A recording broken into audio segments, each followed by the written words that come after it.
என்னது அது இன்னொருத்தரோட வளர்ப்பை பத்தி பேசுறது. உங்ககிட்ட கொஞ்ச நாள் கொடுத்தா நல்லா வளர்த்து வெளியே விடுவீங்களா நீங்க அப்படின்னா ஒன்று வளர்த்துக்காங்க பாரு, உங்க வீட்டுல ஒன்று வளர்த்துக்காங்க பாரு, சே இப்படியே வளர்த்துப்பாங்க ஒன்னு எல்லாம். ஹலோ மக்களே, welcome back to our channel. Bigg Boss season 9 இன்னைக்கான ப்ரோமோ 2 ரிலீஸ் ஆயிடுச்சு மக்களே. விஜேஎஸ் இன்னமும் பவானி மோட்லயே இருக்காப்ல. நேத்து ஆரம்பிச்சாரு, இப்ப வரைக்கும் வீட்டுல எல்லாரையும் பேய் ஓட்டிட்டு இருக்காரு. ஃபர்ஸ்ட் ப்ரோமோல வந்து திவாகரை தூக்கி போட்டு சாத்துன்னு சாத்தினாரு. செகண்ட் ப்ரோமோல நம்ம கமுருதினே விஜய் பார்வதி அடிச்சு அடியில ஆளுக்கு ஒரு மூட்ல இருக்காங்க. அது என்னன்றத ஒன் பை ஒன்னா பார்த்தலாம். அதுக்கு முன்னாடி சேனலுக்கு புதுசா சப்ஸ்கிரைப் பண்ணிக்கோங்க. ஒரு லைக் பண்ணிட்டு பாத்தீங்கன்னா சேனல் நிறைய பேருக்கு சஜஸ்ட் ஆகும். வாங்க வீடியோல போயிடலாம். அவர் ஃபர்ஸ்ட் எடுத்தவனே என்ன கேக்குறாருன்னா, இந்த வீட்டுல சண்டை போட்டீங்கன்னா நீங்க என்ன பண்றீங்க? முதல்ல அந்த சாப்பாடுல அந்த கோவத்தை காட்டுறீங்க, அப்படி இல்லையா வாந்தி எடுக்கிற மாதிரி பண்றீங்க, இல்லைன்னா வார்த்தைகளை கொட்டுறீங்க, ஓகேவா? இதான் இந்த வீட்டுல பண்றீங்க அப்படின்னாரு. இதுல முக்கியமா நம்ம என்ன பாக்குறோம்னா, அந்த சாப்பாடை கொட்டுற விஷயம் வந்து எஃப்ஜே பண்ணிருப்பான். விஜய் பார்வதி வந்து ஒரு சட்னி எடுத்துட்டு போயிட்டு சிங்க்ல வச்சிட்டு இருப்பாங்க. கொஞ்சம் தான் இருந்திருக்கும், அது வந்து அவங்க எக்ஸ்ட்ரா இருக்கு அப்படின்னு சொல்லிட்டு அவங்க எடுத்துன்னு போய் வச்சுட்டாங்க போல.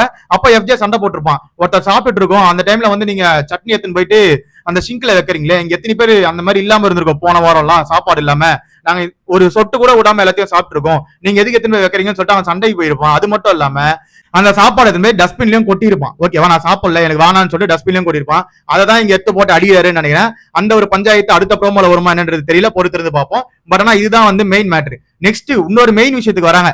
அதாவது நம்ம விக்கல் சிக்கரம் வந்து வளர்ப்பை பத்தி பேசினாங்களே, அதாவது நீங்க யாருங்க இந்த வீட்டுல வளர்ப்பை பத்தி பேசுறதுக்குன்னு சொல்லிட்டு கேக்குறாப்ல.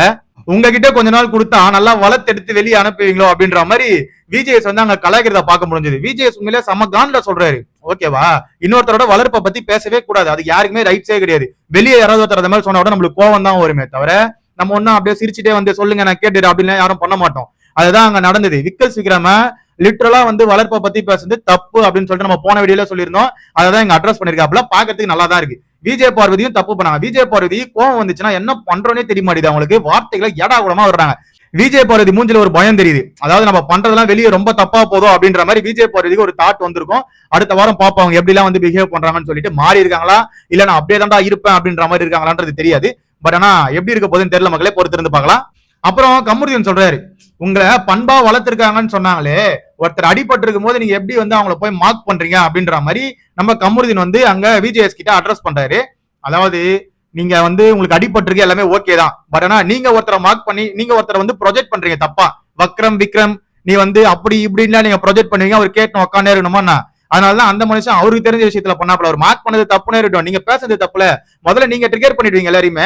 அதுக்கப்புறம் உங்களை யாராவது கேள்வி கேட்டு ஒரு மாதிரி பண்ணாங்கன்னா என்ன மார்க் பண்றாங்க அப்படின்றீங்க. அப்ப நீங்க பண்றது மார்க்கிங் தான். ஒருத்தர் எப்படி பிராண்ட் பண்றீங்க? அது தப்பு தானே. ரெண்டு பேர் மேலயுமே தப்பு இருக்கு, அப்ப ஒத்துக்கோங்க. அதையும் உங்க மேல மட்டும் நியாயப்படுத்துற மாதிரி பேசிப்பீங்க அப்படியே. அதாவது அவங்களுக்கு வந்து அடிபட்டிருக்கான், அந்த டைம்ல வந்து அவர் வந்து மார்க் பண்ற மாதிரி பேசுறது தப்பான்.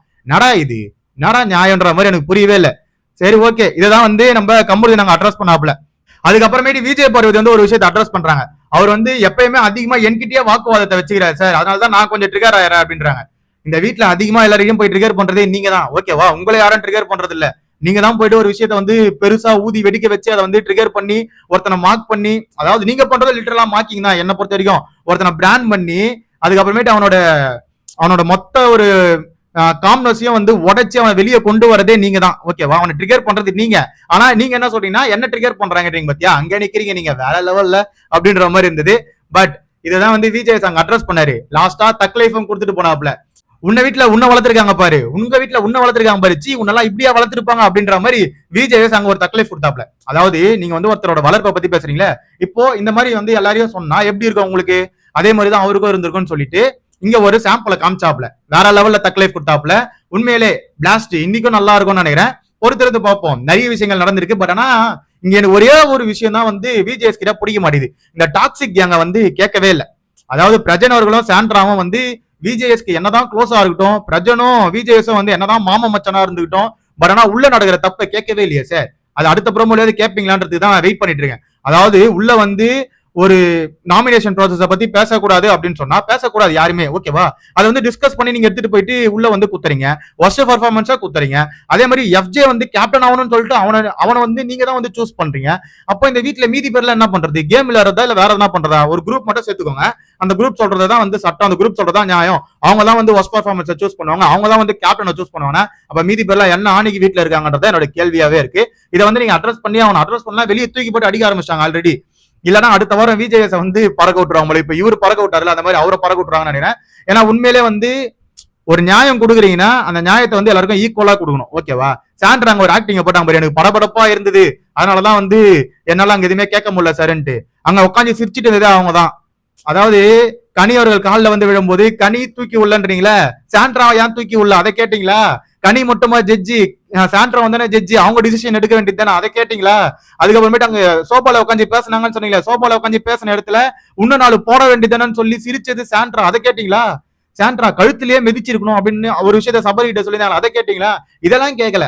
சாண்ட்ராக்கு பதட்டம் ஆயிடுச்சா, உடனே உட்காருங்க, அதாவது உங்களுக்கு வெளியே 2 குழந்தை இருக்குன்னு ஃபீல் பண்ணாதீங்க, உங்க புருஷன் உங்க கூடயே தான் இருக்காரு, நீங்க பண்றலாம் தப்பாலாம் போவாது அப்படின்னு சொல்லிட்டு சப்போர்ட் பண்ணிருக்கீங்க. என்ன மாதிரியான இது எனக்கு புரிய மாட்டேங்குது. அந்த பொண்ணு கிளீனா வந்து ஒரு கேம் ஆடுது. ஃபர்ஸ்ட் வாரம் நாங்க கூட மக்களே, அந்த பொண்ணு அவங்க உள்ள வரும்போது நாங்க கூட உண்மையாலே வந்து செம கேமர் போல, வேற லெவல்ல வச்சு செஞ்சாங்க அப்படின்னு சொல்லிட்டு சீக்ரெட் டாஸ்க் நினைச்சேன்.